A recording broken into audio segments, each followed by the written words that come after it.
Then Joe Hartley comes out, and watch the right rear tire.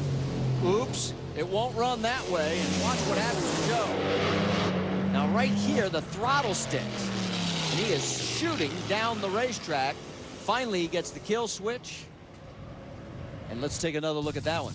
Wild ride. The car just goes into tire shake, shears all the studs off the back of the wheel, and this thing slides around. Knows the front wheels aren't even on the ground. He can't even control it. Then at that point, the car goes into the wall and holds the throttle open. Joe does a good job. You see him inside working all the handles, getting the fuel shut off, and also the kill switches, and he does a good job to bring that car to a stop and get out.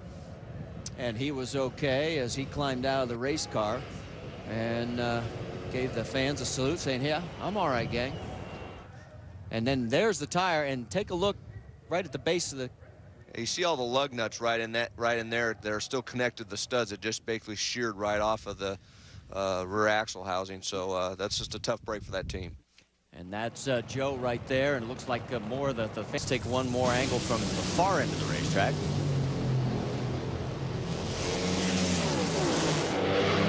And now we have more information on what actually may have happened to that right rear tire. Dave Reef? And Marty, it is amazing to me that Joe Hartley and his dad Alan, this entire team, can still muster some smiles despite all of the damage they have to this Hartley family dragster, rather. You can see the top hat here pretty well banged up. The top wing, going to need a new one of those. It all is because of the wheel studs here, just like you said, Mike Dunn. Now, to give you an idea, let's look at the left side of this race car and show you how big a wheel stud actually is. It goes in through the drive hub a full 4.5 inches, and this is what normally sticks out. Well, if you take a look at the right side of that car, you're going to see exactly where all of those bolts have been sheared off. In fact, we can give you an idea how far into that drive hub they sheared off with the help right here. Mike, that's almost a full, more than 3/4 of an inch deep into there. Did talk with some of the team guys. Normally one of the leading culprits of that are some loose nuts that hold on the wheel, but I talked to the team. They watched them tighten the nuts and say that is not the problem.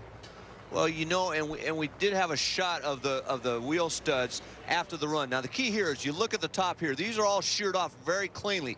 This stud right here isn't. So what possibly could have happened is this stud here was actually cracked possibly before that run, and as a result, it fractured first. When that happens, there's just way too much load on those other studs. When you're talking about a car making 8,000 horsepower and all the torque that one of these top field dragsters make, and it just shears off the other studs and then basically sent Joe Hartley for that wild ride.